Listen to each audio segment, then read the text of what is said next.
Hello বন্ধুরা, আপনারা সবাই কেমন আছেন? নতুন বছরের জন্য আপনাদের অনেক অনেক শুভকামনা বন্ধুরা। আজকে আমি করেছি চিকেন আলুর মাখা ঝোল, খেতে খুব দারুণ লাগে বন্ধুরা। এই রেসিপিটা আমি আজকে অন্যরকমই করেছি বন্ধুরা। চলুন এবার ভিডিওটা আমি শুরু করব। আর আমার ভিডিওটা বন্ধুরা আপনারা অবশ্যই পুরো দেখবেন, দেখে কমেন্ট করবেন কীরকম হয়েছে। প্রথমে আমি কড়াইতে দিয়ে দেবো সরষার তেল। সরষার তেল গরম হয়ে যাওয়ার পর এর মধ্যে আমি আলু নিয়েছি। আমি আলুগুলো ছোট ছোট নিয়েছি, তার জন্য আমি গোটা দিয়েছি। আপনার যদি বড় আলু থাকে তাহলে বড় অর্ধেক অর্ধেক করে দিবেন।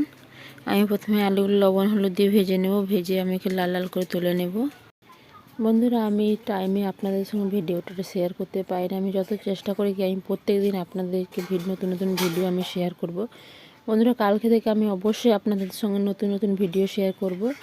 এবার আমি আলুটা ভেজে নিয়েছি। আমার আলুটা ভাজা হয়ে গেছে। এর মধ্যে দিয়ে দেবো, আমি এর মধ্যে দিয়ে দিয়েছি তেজপাতা, শুকনো লঙ্কা, আর দিয়ে দিয়েছি একটু গোটা গরম মশলা। এগুলো আমি লাল লাল করে ভেজে নেব। এর মধ্যে দিয়ে দেবো আমি পেঁয়াজ কুচি। পেঁয়াজ কুচিটা আমি ভাজবো না, একসঙ্গে মাংসের সঙ্গে পেঁয়াজ আর মাংস একসঙ্গে ভালো করে কষে নেব বন্ধুরা। পেঁয়াজ আর মাংস একসঙ্গে ভেজে নিলে কী হয় কি মাংসের টেস্টটা খুব সুন্দর আসে, খেতে খুব দারুণ লাগে। আর এখন সব মাংসগুলো ভালো করে পরিষ্কার করে ধুয়ে আমি এর মধ্যে দিয়ে দিচ্ছি। এবার আমি গ্যাসের ফ্লেমটা জোর করে ভালো করে আমি ভেজে নেব পেঁয়াজ আর চিকেনটা, যতক্ষণ লাল লাল না হয়। এবার এর মধ্যে আমি দিয়ে দেবো লবণ আর হলুদ। লবণ হলুদ দিয়ে এবার আমি খুব ভালো করে ভেজে নেব। লবণটা খুব ভালো করে চিকেনের মধ্যে ঢুকে যাবে, খুব সুন্দর লাগবে খেতে। আমি এখনও গ্যাসের ফ্লেমটা আমি আস্তে করিনি, জোর করে ভেজে নেব। তারপরে আমি এর মধ্যে দিয়ে দেবো মশলা। বন্ধুরা আপনারা অবশ্যই এরকম করে আপনারা চিকেন কখনো করে খাবেন, খেতে খুব দারুণ লাগবে, খেতে খুব টেস্ট হয় বন্ধুরা। আর আমার ভিডিওটা লাইক কমেন্ট শেয়ার সাবস্ক্রাইব অবশ্যই করবেন। আর বন্ধুরা আমি যত চেষ্টা করব কি আমি প্রত্যেক দিন আপনাদের সঙ্গে নতুন নতুন ভিডিও আমি শেয়ার করতে পারি।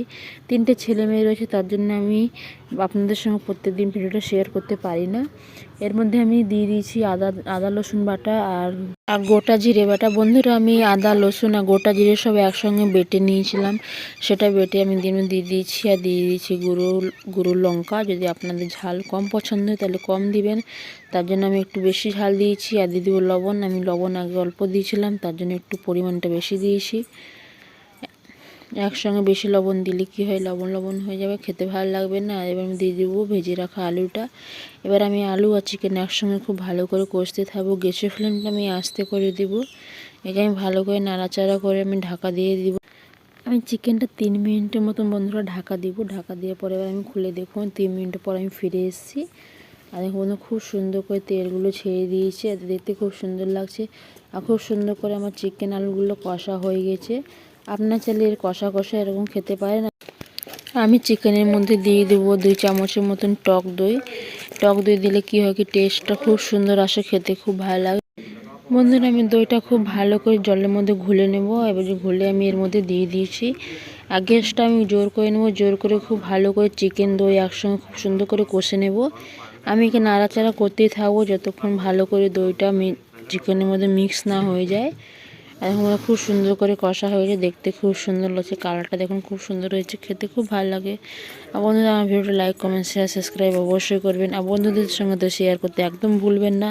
আর বন্ধুদের সঙ্গে শেয়ার অবশ্যই করবেন। আমার খুব ভালো করে চিকেনটা কষা হয়ে গেছে। এবার আমি এর মধ্যে আমি দিয়ে দেবো ধনেপাতা কুচি। যদি আপনারা ধনেপাতা বাদ দিতে পারেন তাহলে দিয়ে দিবেন। আমি দিয়ে দিয়েছি ধনেপাতা কুচি আর কাঁচা লঙ্কা কুচি। এবার আমি ভালো করে নাড়াচাড়া করে নেব। এর মধ্যে আমি দিয়ে দেবো একটু জল। আর দেখুন বন্ধুরা আমার চিকেনটা খুব সুন্দর করে কষা হয়ে গেছে। আমি এটা মাখা ঝোল করবো, তার জন্য আমি জলটা অল্প দিচ্ছি। আর জলটা বন্ধুরা আমি গরম করে দিচ্ছি, ঠান্ডা জল দিচ্ছি না।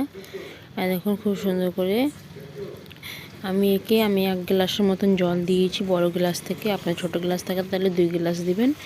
আমি ঢাকা দিয়ে দেবো 2-3 মিনিটের মতন। 2-3 মিনিট পর আমি খুলে দেখে নেব ভালো করে আমার হয়েছে নাকি। আর এখন খুব সুন্দর করে আমার চিকেনটা হয়ে গেছে, ভালো করে ফুটে গেছে। এবার আমি নাড়াচাড়া করে নেব। নাড়াচাড়া করে আমি নামিয়ে নেব। বন্ধুরা আবার কালকে নতুন ভিডিওর সঙ্গে দেখা হবে। ততক্ষণ বন্ধুরা আপনারা ভালো থাকুন, সুস্থ থাকুন, সাবধানে থাকুন। ততক্ষণ বাই।